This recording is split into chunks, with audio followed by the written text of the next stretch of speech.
Hey writers! Today we're talking about the writing process. Everything from story idea generation and getting feedback to plotting and outlining, drafting and editing, publishing, and how your writing process might change over time. I don't know about you or how long you've been writing, but mine has definitely changed. I recently watched this video right here that I shared about 2 years ago here on my channel, and I was talking about my writing process at the time and what it looked like. And let me just tell you, it's really funny to go back if you're a YouTuber or you chronicle your journey in some way, even like in journal entries or something, and go back and see what you were like 2 years ago. It's funny. So if you want to laugh and you want to see sort of compare what we're going to share today even more to what I shared in that video, that is linked down below. But it was really interesting because while some things stayed the same, I was really excited to see how my process has grown and changed over time. And I'm sure it will continue to do that. So maybe we'll do a video like this every once in a while. But I was just really pleasantly surprised because I sort of pitched this idea to my patrons as an option to do on my YouTube channel, since they are wonderful people that help vote and suggest on video topics. And among all of the ones I shared, I think last month, this was like the top voted one. So hi patrons, if you voted for this, here it is for you. Thank you so much for being my patron over on Patreon. But as many of you know, I love bringing all of you into my videos as well, because I think we can all learn so much from each other. I am not an expert. I just have been doing the things and learning the things, and I like sharing the things. And I love when you guys share as well, so we can all sort of become a writer community together and sort of like a mastermind to help each other. So as I go through each part of my writing process and share sort of things that have changed, I'd love for you guys to also answer the questions that will be on the screen here, whether you are in the live chat with us right now or you're watching the replay and you want to pop your answers in the comments. Live today, I see a bunch of people. I see Julia and Dania and Jennifer and JJ and Abigail and Katie and Freya. Let me know, guys, if I'm not pronouncing names right, because I always want to pronounce them correctly. Ingrid.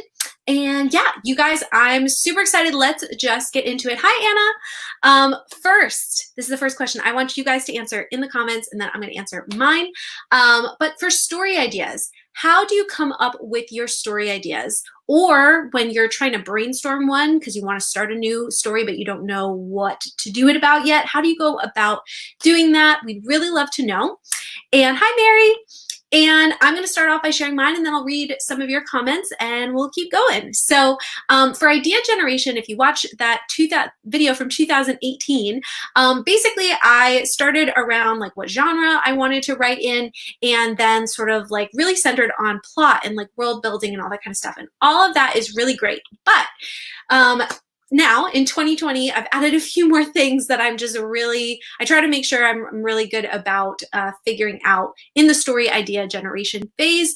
Yeah, I still stick to genre. I've got plot and world in there. I also am thinking more about format. So yes, you can write a full-length novel, but you can also write something that's called a serial, which is a series of short stories. You can just write short stories. There's flash fiction, there's novellas, there's novelettes, there's all these different things, and all of them can have different functions and purposes in your writing journey depending on your goals. So that is something that I also sort of throw in the mix there.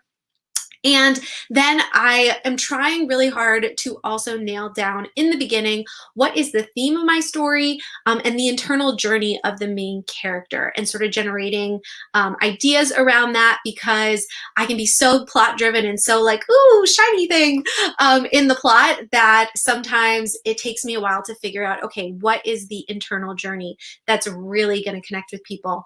And sometimes I'll have theme and then plot, and like I'll know what the theme is, but like it's not connecting in the internal journey with the main character as well as I want. So I don't know if you guys sort of struggle with any of those kind of things, but that's just me. And then I also listed comp titles on here, and just if you are wanting to be traditionally published, I think it's really fun to start thinking about that now, because you're going to sort of need those when you start querying, or they're helpful. But even if you're going to self-publish, it's really great to know what kinds of books you want want people to look at and then be like, oh, I love that book. I know I'm going to like this book. And so you can actually use that in your marketing as well. So I'm thinking way ahead, already in the publishing stage, but I'm starting to pull a little bit more of those things into my idea generation. And yeah, I sort of like put all of those things together, and then I try to craft sort of a pitch, which we'll talk about in a second. But I want to go to some of your wonderful comments here. And let's see, Julie says, I make a playlist in Spotify and make Pinterest boards. So that's a really great way to start like brainstorming for sure. Brainstorming, I ask what if, and I look on Pinterest for inspirations as I work on my story ideas. So you guys really like to like find like a picture or something visual to really build your story off of, which I love. I actually do that later in the process usually. So it's funny to see like people using different things at different times. Love that, JJ. Orla says, recently for ideas, I've been listening to songs, lyrics, and mood inspire a story for me and my genre. Love that. How do you improve your writing style, or at least how did you improve it? What have you learned from your first work in progress? All really great questions. We have a ton of stuff that we're going to just be talking about the writing process in this video, but I'm going to sort of encapsulate those, take those questions for a future video, if that's cool. If you want to put that actually in the like comments and below this video, I would love to like make sure I don't miss that and make it into a video at some point. That's a great question. Hi, Brie. I don't usually go about coming up with story ideas in a purposeful way. I don't brainstorm or plan ideas. They just come to me, and I write down a few notes if I'm not in a position to work on it. Yes, and this totally happens to me when I don't, this happens, what am I saying? When the story idea comes to me, then that's usually, actually, I get really inspired by like movies. And so when I watch a movie or like a TV show or something, I like see an element, I'm like, grab it, and it like, ugh. So I totally do that too, Jennifer. And then when I just have no idea at all, then I go to these other nitty-gritty things here. Ingrid, my ideas usually come from just seeing, hearing, and reading something that I really like. And then I go, how can I twist this into something of my own? That's what I was just saying. I love it. And then I go from there. Love, love, love. Ideas come at random moments for me. It could be a song, image, conversation, or question. Awesome. I get my ideas on what I love already. For my current story, it's inspired by Harry Houdini and magic. Oh, I love magic too, for sure. Let's see. The comments just dropped here. Sorry if I miss anybody. Let's see. I also brainstorm in my notebook based on a topic I like and start doing research. Love it. Research is definitely, I can get like a whole rabbit hole. I get ideas from what I read or watch. Whenever I see something interesting, I would think about different scenarios and how I could spin a story with that idea. So some of us have like similar vibes when we're generating story ideas. I love it. I'm just going to put these last few on the screen so we don't miss them, but I do want to get moving to our next one. Our next part of the process, because after we have the idea, I don't know if all of you guys end up doing this stage, but this is something that I've added to my process a little bit more over time, is coming up with a pitch or coming up with like, how can I like shape the idea a little bit more, and then getting feedback on that idea even before I get into this whole place of like, I'm spending loads and loads of time, months and months and years out of my life to then invest in it, right? So the question is, do you share your initial story idea with anyone? It doesn't have to be everyone, but anyone, before diving into writing it. And for me, in 2018 in that video, I talked about how I shared with friends and family. And then I was also really active on Instagram mostly at that time. So I was even sharing some public things like through posts and just sort of teasing out the idea and seeing what stuck, seeing what people were really, really interested in. So I also, now in 2020, I stay a little bit closer to home until I'm ready to like put out all the details. And I share more with my critique partners and my patrons. And then as I start working on the story, I'll sort of put it out more to the public. But I think that this can be really helpful if you don't already do it, is to get feedback, because then you sort of get proof of concept of your story, again, before you spend so much time on it. And another idea that I've shared in a Q&A kind of chat that I did with Caitlin Duncan a few weeks back is we talked about not just writing a pitch, but you can actually write a full like 1 to 2 page synopsis of your story and then hand it off to a critique partner or someone that you trust, someone that reads in the same genre that you're writing, and get their feedback ahead of time. So then you can sort of shape up the idea of the story even more and start off in a much stronger place as you go to edit. So, or draft even. So I'm gonna again go back here and go to your lovely comments, see what you guys are sharing. Let's see. Katie says, I always share my ideas with my family and friends. I feel inspired to share it. It keeps me motivated to finish. Yeah, definitely. I build off of people's feedback like so much, Katie. That's what I'm finding. Like some people need to not have feedback and like it helps them because the feedback will like start making them overthink. But for me, like I get stuck and I like need to reach out to like my husband or my critique partner and be like, help me. So I love it. If I share only like 15% of it on Instagram. Yeah, so like little snippets, right? Like even just general ideas can like help you gauge, like, is this something that people are gonna enjoy reading? Should I invest my time? I share with friends and writer buddies, awesome. I share with my family, talking it through helps for sure. And you can also tell as you talk it through, even if you can do it out loud, you can tell like where you sort of slip up and where things aren't sort of coming out the way you initially intended them to. Anyway, we talk a lot more about it in that video I just mentioned, but I have never actually shared ideas, not until this point did I ever think about it even, but I really do see how it could be a very valuable thing to do before diving too deep into a story. Love it, Ingrid. Jennifer says, I don't think I've ever pitched a story idea before I wrote anything until very recently with an idea for what will be my next work in progress. And I just mentioned it offhand to my husband, but not for feedback. Yeah, sometimes you got to pick who are the best people to get feedback from. Don't really share much yet. Burn probably when I build my audience more. Yeah, and even just a few close friends is really helpful. Yeah, sharing with friends and then always help me fill in the gaps and things I've missed. Yes, that's the other thing. They can ask really good questions that you're like, oh, I didn't think about that, or that's a good idea, or I didn't realize that was like a plot hole that I didn't understand. I have to nest with an idea for a bit before I share it. I like to have a solid general plot and idea about my main character before I share it. Without that basic premise, it feels fragile. Totally agree, and that's fine. That's why I said sometimes it's not helpful, but if you've never tried it before, if you try it with like a close, trusted friend, it might benefit you. You never know unless you try. Stephanie, sometimes I will share the very basic idea on YouTube, like the genre too. Yeah. Or even like, hey, I'm writing a story inspired by this and this, you know, that even could like generate some feedback.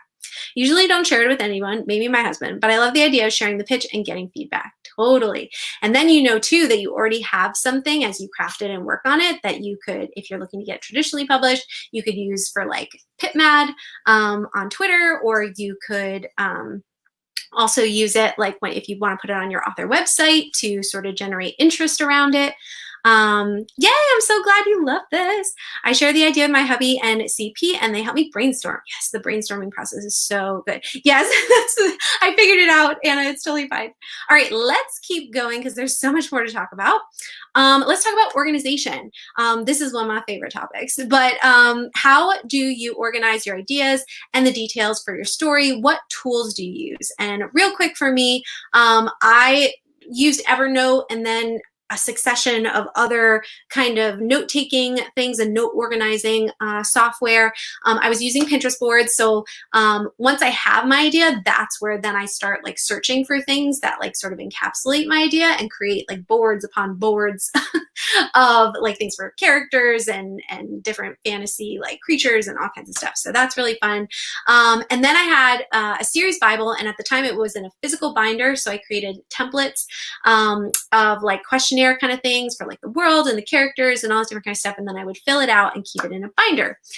Now, fast forward to now, I've done a few different iterations of series Bibles, which if you want to check out and get like free templates, I have some on my website through these videos here and through my newsletter. But what I've been doing now is I finally got my brain around Scrivener, which is a wonderful writing and organizational program for writers that you can purchase. And I didn't like it at first, but after like I learned all like the features that it has, there's some great tutorials here on YouTube. I am in love with it. Like it's like my favorite thing right now. And so I basically use that as a series Bible to like chronicle everything from like research again to character and world stuff. And then I still use Pinterest boards though, because there isn't like a super great way to organize graphics in Scrivener. Like you can have a couple here and there, but so I sort of pair that with Pinterest boards right now. And that's sort of how I organize a lot of my stuff. But let's see what you guys are saying here. Let's see, JJ, I put everything in a story Bible in Word where I keep all of my brainstorming, research, and characters, and I also make a Pinterest inspiration board. Yes, and so doing it in Word is really great. Both JJ and I have loved the header feature. So if you don't know what that is, look it up on Google, like header features on Word, and they can actually become like clickable things in your Word doc, so it's easy to like jump around to all the things.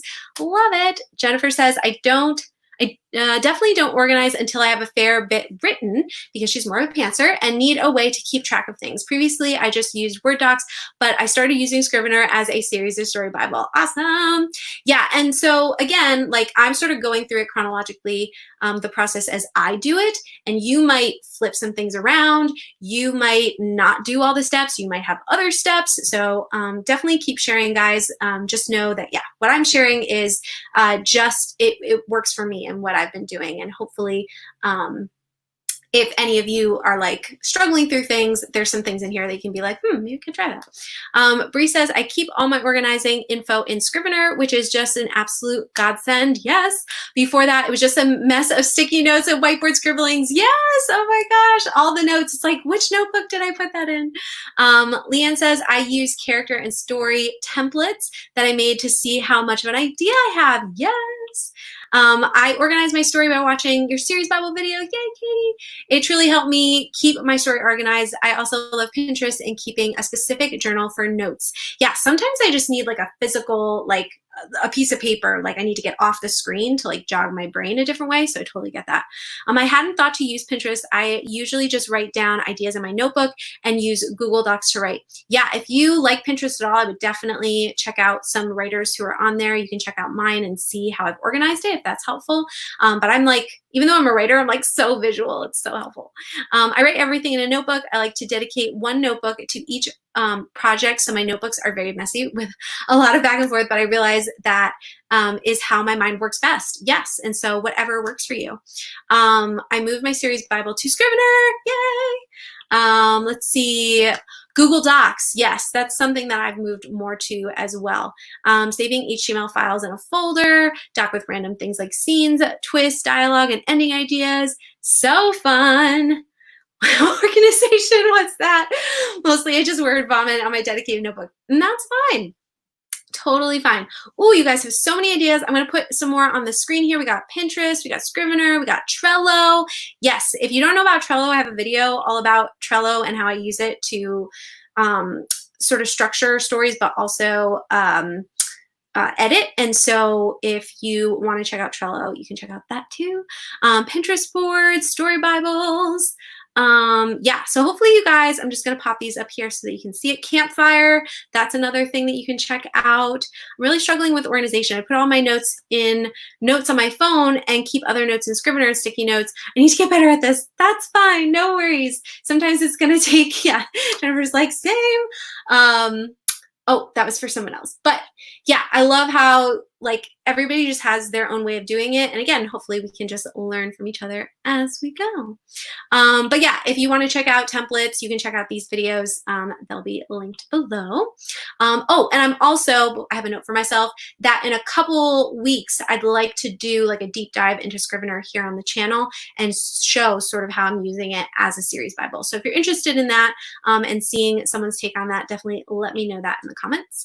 The next one is plotting and outlining, which is again, is maybe something as a if you're a pantser, you might not do right away, but you might do more in the editing phase where you've pantsed your novel, you've gotten all your ideas out, and now you're trying to structure it and make it even stronger. So wherever you put this, do you plot or outline your story? If so, what methods do you use? So for me, I had just like brainstorming around like different kind of scenes in 2018. And then I read Save the Cat, like the original Save the Cat book at that time, and loved that structure and started sort of dividing my scenes into structure that is in that book. And then I used Word docs, again, with headers to sort of organize the plot. Now in 2020, since that video came out, they've come out with a new book called Save the Cat Writes a Novel, which is like, you all know that I've been here for a while, my fave. And then I also use pinch points from the book 5 Secrets of Story Structure and sort of combine those two things. And I've been using Scrivener to not only keep track of like all my characters and all the things, but also use it as a plotting tool. And that's another video that I think I might do at some point, where I sort of use like the snowflake method within Scrivener to then develop the story piece by piece. And real quick, if you don't know what the snowflake method is, basically it's like you start with like the basic idea of your story and then you build on it piece by piece by piece. And I do this in the plotting where I do like a little bit of detail for each section of the story or each story beat or each scene, and then I build it out again and again, so I can see like the whole story as a whole, and then I add more and flesh more out until it becomes the full story. So that's sort of my stuff. I would love to hear what you guys have to say. And I also want to let you know that if you're looking for writer craft books, I do have a page on my website that you can go check some out. There's a few that I still need to add, but some of the ones that I just mentioned are on that page that you can check out. But let's go back to some comments. I wish that YouTube and StreamYard, which I used to live stream, would tell me what is the last comment that I pulled up here. Oh, plotting. Okay. I plot using story beats, yay, and do a little bit more of a detailed chapter by chapter outline or a book map. Book maps are cool in Trello, but when I draft, I still pants a little bit. Yeah. And so I think we all have like a little bit, even our extreme plotters, like have a little bit of pantsing in us when we get down to it. Very interested in a deep dive into Scrivener. Cool. Okay. I'll make sure that stays on my list. I use Save the Cat all the way. I'm also using Shonda Rhimes' 5-act story structure for my serial. Yes. And Anna, that is another video that I'll be doing soon, sort of breaking down the 5-act story structure that she talks about and how you can use it for serials too. So I'm excited to do that in a few weeks. Tessie, hi Tessie, says my process for outlining is different every time. Sometimes it falls after writing, usually with scene cards and the beat sheet. Other times I lightly plot before drafting. So again, it can also depend on the book you're writing. And yeah, I think we all have like come to different stories and it's like, oh, this doesn't work exactly like my last book did. It's sort of like, I mean, I don't have kids yet, but I always hear like with kids, it's like, oh, I had one kid, now with the second one, I'll just do the same thing, and totally different ballpark, right? Vanessa says, kind of plot. Okay, I used to be a hardcore pantser and never had an outline. Now I'm a kind of plantser. I outline a little before I write, but then I go back and forth between writing and plotting. And it says, I used to think I needed a detailed outline, but now discovered I'm somewhere in between a plotter and a pantser. That's the other thing too. Sometimes you can go like so far on this end and then you're like, oh, I have to come a little bit back. Google Doc, notebook, awesome. I plan some kind of ending and work towards the scenes, build the characters and work and world up in the first act for a while. But my first work in progress has 10 to 15K for setting foundations. I build up as I go along. Awesome. Starting with character development before my outlining. I love doing backstories first and then I start planning the main story. Katie, yes, I love that. And actually, I don't have like a whole section on character development, and that can be, sometimes it sort of wraps into the plotting or like the brainstorming for me, but that's definitely something too, guys, that if you're a checklist person, make sure you have like centering it or again around that character and that internal journey. I definitely like to by hand in my notebook, figure out the major beats of the story before I write them in Trello, and then create all scenes that connect those major beats. And again, we've got Trello, lover here. I love, love, love it. Trying to use Save the Cat Writes a Novel. I've actually never seen it shorthand like that. That's awesome. But I'm struggling to get all the beats. I've also tried using Snowflake method. I use Trello to trying to organize. Yeah, and sometimes it's like I've tried like a bunch of different things at once to figure out what will work. Any plotting, outlining I do is during editing. So again, we talked about that with the flipping it and doing it at a different time. Then I usually just play around with Save the Cat and maybe physical or digital index cards for scenes. Yes, we haven't mentioned that yet, but index cards are great. Even during editing, this mostly becomes procrastination. Thank you for your honesty. I agree. I can read, guys. Been using a lot of Save the Cat, mostly in handwritten plot and outline. Got some handwriters in here. Since I always write murder mysteries, I write out in detail how the murder took place. Okay, so if you guys write murder mysteries, pay attention. And the motive, opportunity of the culprit, so I can always reference back to that while writing. Super smart. I've been using Save the Cat Writes a Novel, but I still just jot down scenes in what feels like chronological order, and that will get the story arc cover. I love it. Oh, I love to work out the themes and figure out how the plot and characters can be used to emphasize that theme. Awesome. So do you use Save the Cat from the actual book or some kind of template? I think there's a bunch of different templates or PDF. There's a bunch of different templates out there that you can find for the story beats. I think at some point before I got the book, I took one of those and I started working with it, but then I got the book and sort of made my own template. And I actually have that in Scrivener now. And then I use that every time I'm trying to work out the beats and stuff. Yes. Okay. Let's keep going because I always go much longer than I mean to.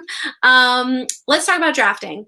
And this is guys, I don't know. What I want you to tell me too in the comments, what is the hardest part of the writing process for you? The stages of it that we're sort of going through. What is the hardest part for you? And what is the most fun part for you? What do you look forward to? I think the initial draft, I'm getting better at just getting the fast draft done, but it's then doing the second draft for me. That is just okay, trying to put it in a place where it's a little bit better and maybe in a place that I can hand to my critique partner and be help me. So tell me, what does your drafting process look like? And you can also answer the question of what is your favorite part of the writing process and what is your least favorite part? In 2018, I was really using NaNoWriMo to help me draft and give me that motivation to draft. Definitely still suggest that for people who need that accountability. And then I would read back the draft and take notes and use placeholders for different things that I needed to fill in. And then I would just continue writing and continue working on it and creating more drafts. And I would focus on word count goals at the time. And I would love word sprints and just sort of sitting down and setting a timer either by myself or with friends and being okay, I'm going to write this many words, or I'm going to at least track how many words I'm writing in a certain period of time. Now in 2020, it's developed and changed a little bit. I'm trying to do more pre-drafting or pre-writing, and where sort of how Katie was saying, really figuring out my main character and their backstory. With my serial that I'm writing right now, I took each of the main girls that make up my magical girl gang and sort of wrote them writing a journal entry or a letter to a character in the story before the story takes place. And so I was free to just not think about, okay, somebody's going to read this, but to just explore their voice and explore their backstory. So that I think I'm definitely going to keep doing going forward. Then I fast draft, and then I take a break. So I try to write the draft from beginning to end as fast as possible, take a break, take some space from it, and then do a fast read through. And then I take my notes and take them into draft 2, which again is still the hardest place for me. But then I just wanted to note too that I'm sort of moving away from word count goals because I've gotten so like fixated on just getting words out that sometimes I'm not focusing on just telling the story, whether that's in a few words or a lot of words. So going forward, I'm trying to focus more on tracking story beats and scene beats and goals, and sort of saying, okay, in this amount of time, if I'm doing like a sprint with friends or my patrons, then I would then say, okay, in this sprint, I want to write 1 scene or 2 scenes, or this story beat, or get to this place in the story. So, and that's been like so freeing to me. I still track my word count, and I still like report them when I do word sprints with friends. But for me, I'm really tracking like how far am I getting in the story, and am I doing the story justice? So I don't know if any of you guys have experienced that before or struggle with that, but that is just some of my thoughts there. Let's see, where were we? Hold on with me, guys. We're in the drafting. So, okay, drafting. It's hardest for me, I agree. I'm just ready for it to be done so I can edit. But I'm learning to slow down in drafting so my manuscripts aren't such a mess. I edit every 3 or 4 chapters now as I go. Love it, Tessie. Bree, my first draft is always a talk to me draft where I talk it out in really casual English. I develop it from there. Basically, if I don't underwrite in early drafts, it's unmanageable in edits. I love that. I love that sort of thinking behind it. The first page is always hard to write. Yes, that is, the first chapter is the one that I rewrite the most, for sure. I draft random scenes in my notebook first, and work on what the story will start out like. I think after the first page, it will get easier to write. Yeah, first chapter for me, it's just like, it's really hard right now, guys, with the serial. Like the first chapter has changed like 3 times. Mary says, it takes me forever to finish draft. Most of the time I don't finish before going back and rewriting or getting distracted by another shiny idea. Yes, and Mary, that's why even if it's a super short draft, I've decided that I'm just going to like get from beginning to end, even if some of the chapters or scenes are just like me explaining what I want to be there, and then or just dialogue or whatever, and getting that full scope, so then I can go back and be like, okay, is this even worth writing? How much do I need to change? Because then you can reach the end and it feels so good, and then you can really start working on it. So it's just a suggestion. The hardest part for me is writing in order and not just writing random scenes throughout the book. The best part is developing the characters and making interesting dynamics. Ooh, I love that, dynamics. Ensemble casts, we have a lot of characters in your books. Drafting is difficult and messy for me. I like revising better. Yes. I started to use a word count sheet, and I also started to host live streams for sprints. Awesome. For me, the final edits are the hardest or worst part, because I know I have to let it go, and that's hard. Yeah, I think it's like hardest to edit for me, and we'll get to editing in a second, but like it's like right after the fast draft, it's like the first big edit is the hardest, and then like it's sort of fun to like really polish it up and like do a little tweaking, and then it's like the final edits where it just feels like it'll never be done. That is just like, oh, it's so hard. Ingrid says drafting is by far the hardest part for me. Wow, we're all together in this, guys.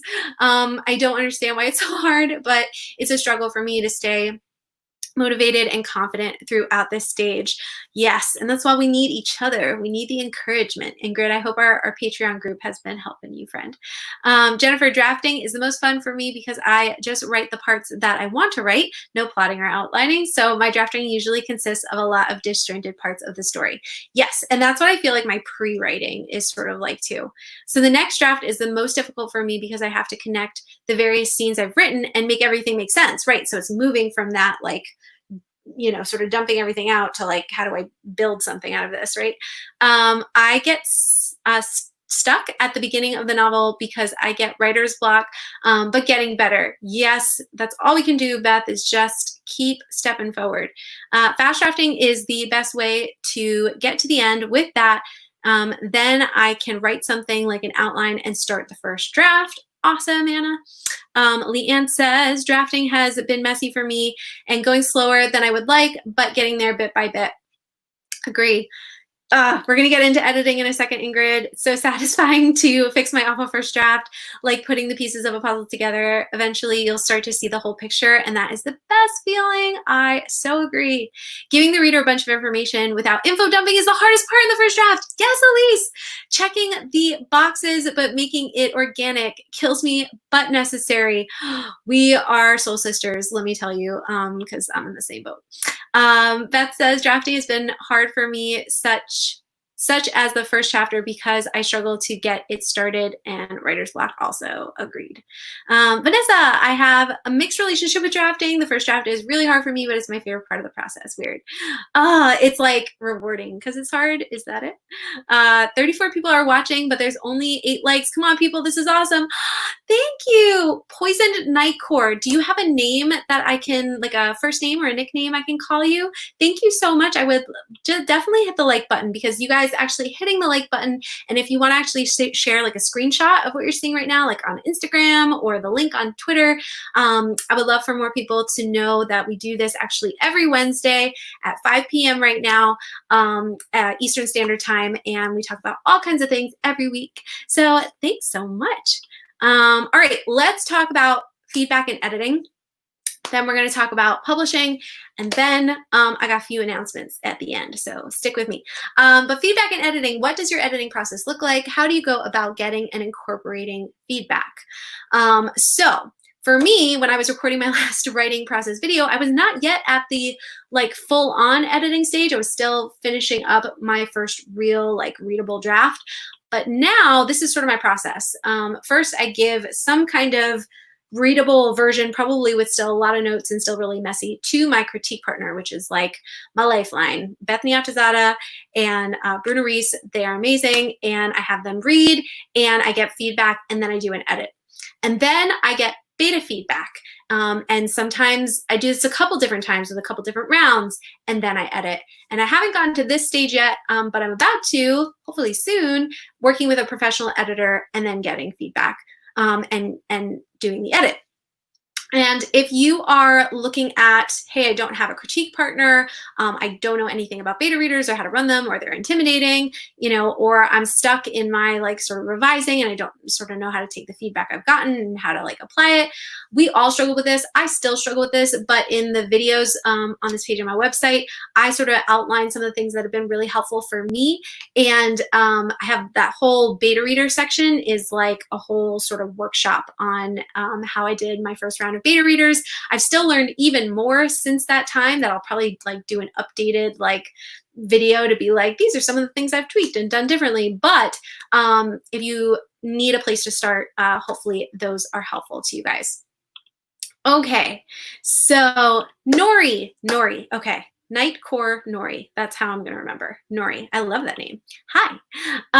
Anna says, I have to get, okay, bye. Thanks for hanging out with us, Anna. Yay, we'll see you later. Nori says, since I haven't finished my writing process, I'm currently on the ending. I'm going to think, wait for a while and put all of the tension stuff in one place to make it hit harder. I think I'll need to binge videos. Yes, definitely. And let me know if you have any other questions after you watch some videos. Bree says, the draft goes out to betas after the Talk to Me draft, and I incorporate feedback then to fill out plot or character gaps. After that, I edit, and that's that's your profession. Oh, Bree, have we talked about this yet? Cool. If you guys are looking for editors, Bree, go check her out and send it for the line edits. Right? That's what you just said. After that, I edit. That's my, yeah. So but you're not your own editor, right? You send it to somebody else, I'm assuming.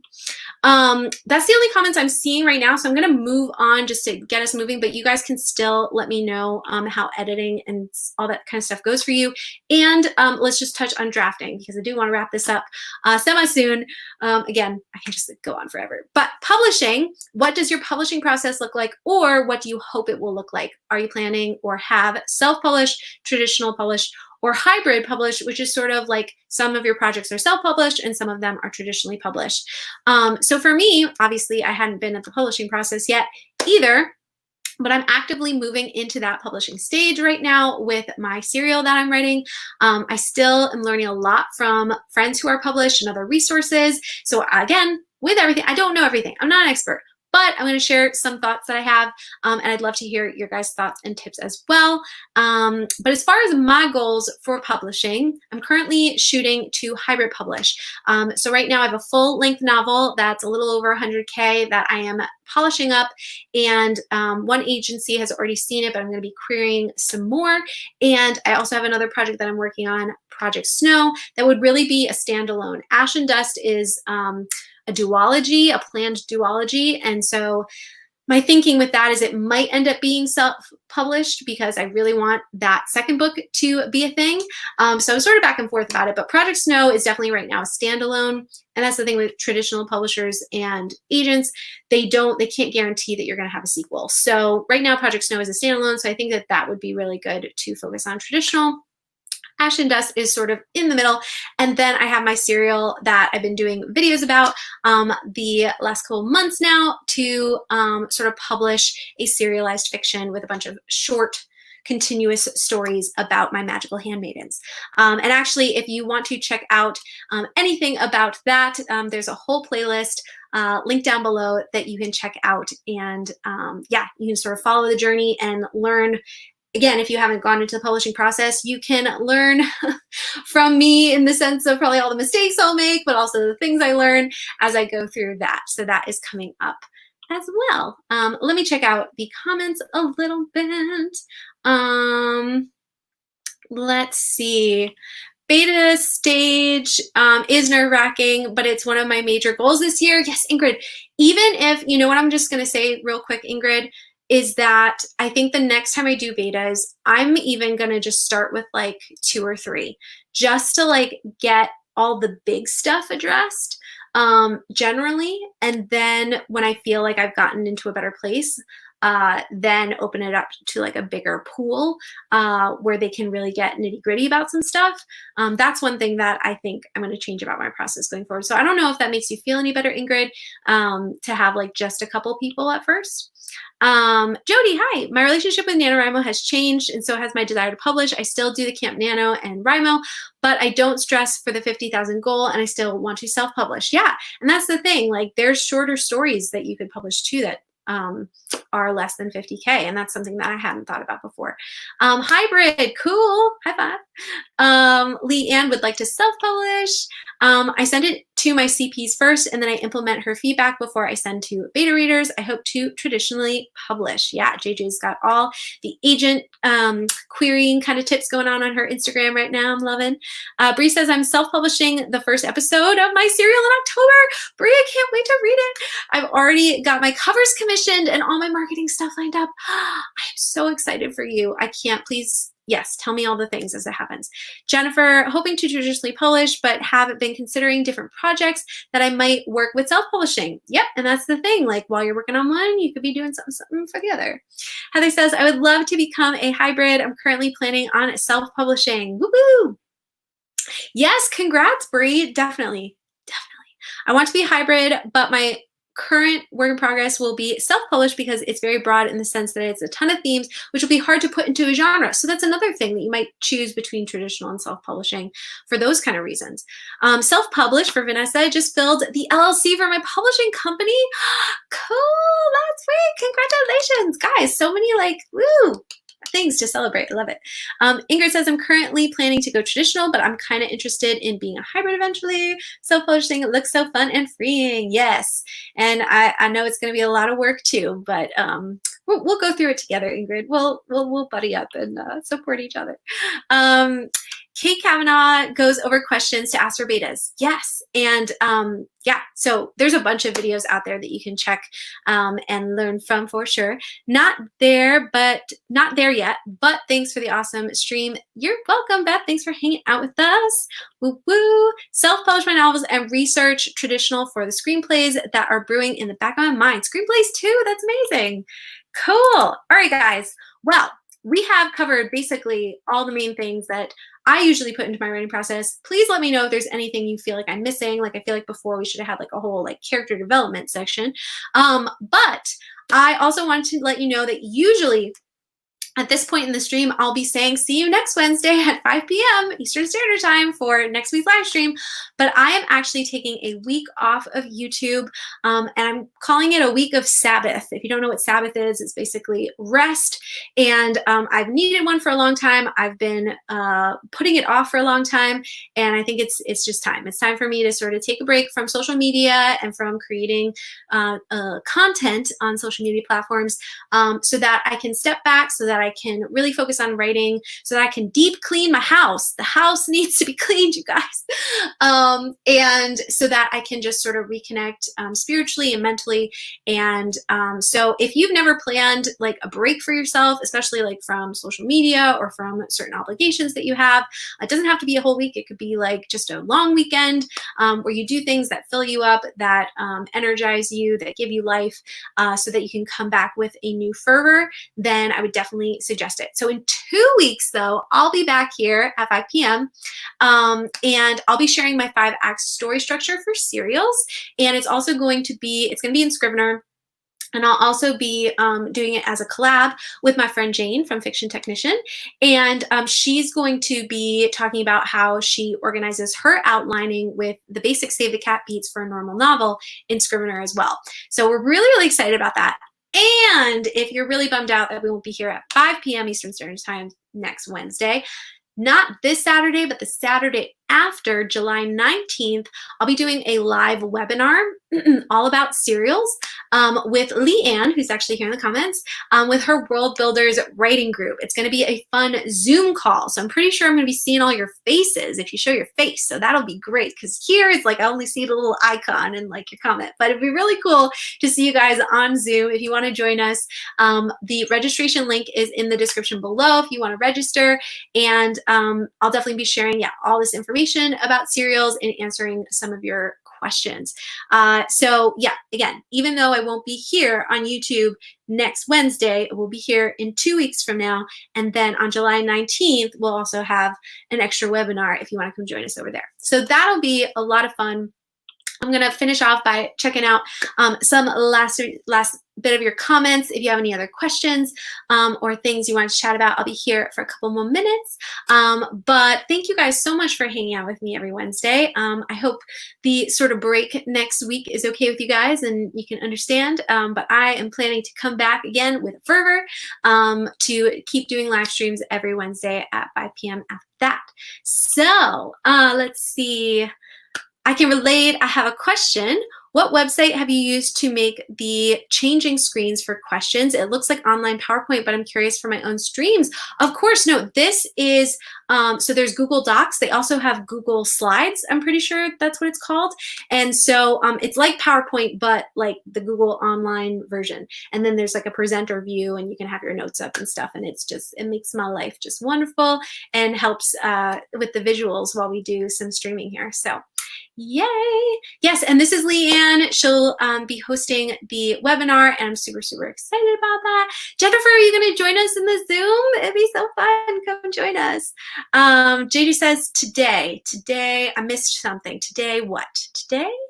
Ingrid says, my apartment needs a deep clean too. I've tried to ignore it for too long now. Yeah, especially in quarantine when like nobody's coming over my house in a long time. Yeah, it's like dishes get cleaned, like certain things get cleaned, and everything else is just, it's lovely, you guys. It's lovely. I'm so glad it was a great stream, Elise. Thank you. I hope you guys have a super, super great week.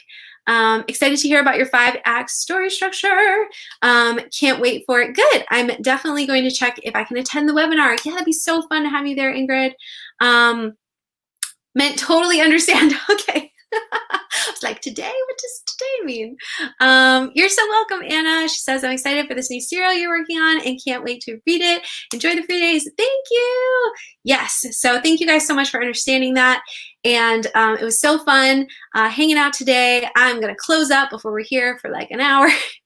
You guys are amazing for hanging out with me every week for like an hour. And yes, I will either see you guys at the webinar or I'll see you in 2 weeks back here live at 5. And yeah, we'll be talking about story structure for serials, which will be really fun. Cool. Well, you guys have a great, great week.